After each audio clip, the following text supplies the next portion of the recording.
जीवन में लोगों के साथ बहुत कुछ हो रहा है। अपने आसपास ही चारों तरफ देखो, रिकॉर्डिंग हो जाती है, आत्माएं शरीर छोड़ती हैं, दूसरा शरीर लेते हैं, उनको खुद नहीं पता कि उनके पास वो रिकॉर्डिंग क्यों है। नेपाल में अर्थक्वेक हुआ पिछले साल, इतनी आत्माओं ने शरीर छोड़ा, ट्रॉमा था वो अर्थक्वेक के बाद बहुत सारी आत्माओं की कई महीनों तक और अभी तक काउंसलिंग चल रही है, क्योंकि वो लोग उस शॉक से, उस डर से, उस दर्द से निकल कर आ रहे हैं। उस अर्थक्वेक के 1 महीने के बाद टाइम्स ऑफ इंडिया ने एक आर्टिकल कैरी किया था जिस पर उन्होंने लिखा था 25,000 लोगों की काउंसलिंग अभी नेपाल में चल रही है। वो 25,000 लोग वो हैं जिन्होंने उस अर्थक्वेक को अनुभव किया था। उन 1,000 लोगों को क्या होगा जिन्होंने उस अर्थक्वेक में शरीर छोड़ दिया, उनकी काउंसलिंग। अब वो 1,000 आत्माएं तो किसी के घर छोटा सा बच्चा बन गई। अब जिसके घर वो बच्चा बन गई, वो पेरेंट क्या एक्सपेक्ट करेगा, बच्चा कैसा होना चाहिए, हंसमुख, लाइवली, खुश।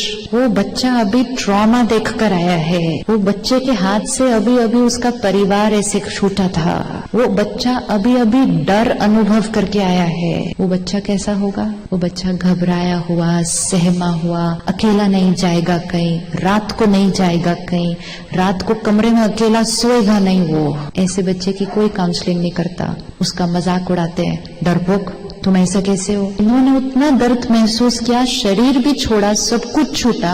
वो जब बच्चा बनकर कहीं आए तो उनको देखकर दुनिया ने क्वेश्चन किया, ये बच्चा ऐसा क्यों है। तो जब हम उस बच्चे को ऐसा देखते हैं कि ये ऐसा क्यों है, ये डरता क्यों है, ये कॉन्फिडेंट क्यों नहीं है, ये अकेला क्यों नहीं बाहर जाता है, तो हम उस आत्मा को कौन सी एनर्जी भेज रहे हैं। वो पहले ही दर्द में आया और उसको प्रेजेंट वातावरण ने, दोस्तों ने, पेरेंट्स ने, टीचर्स ने क्या किया, और दर्द दे दिया। और कभी कभी तो हमने उसको देखा और हमने कहा तुम कैसा हो, अपनी बहन को देखो कितनी स्मार्ट है।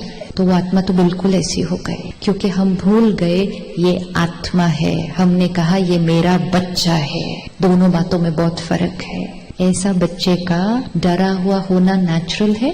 अब हम उसको हेल्प करेंगे उसमें से बाहर निकलने के लिए। वो टेम्पररी है, संस्कार खत्म हो जाएगा। लेकिन अगर उस संस्कार के लिए उसको क्रिटिसाइज किया, टोका, उसका मजाक उड़ाया, खुद परेशान हुए कि बच्चा ऐसा क्यों है, उसको औरों के साथ कंपेयर किया, तो बैटरी पहले इतनी डिस्चार्ज थी, इतना दर्द उसको सबसे मिलेगा, वो और डिस्चार्ज हो जाएगी। तो जैसे हमें ये देखना बहुत नेचुरल लगता है कि हाँ ऐसा बच्चा तो डरा हुआ नेचुरली होगा, तो हमें उतना ही नेचुरल सबके संस्कार लगने चाहिए, क्योंकि हरेक के पास जो संस्कार है वो किसी न किसी कारणवश कभी न कभी क्रिएट हुआ था।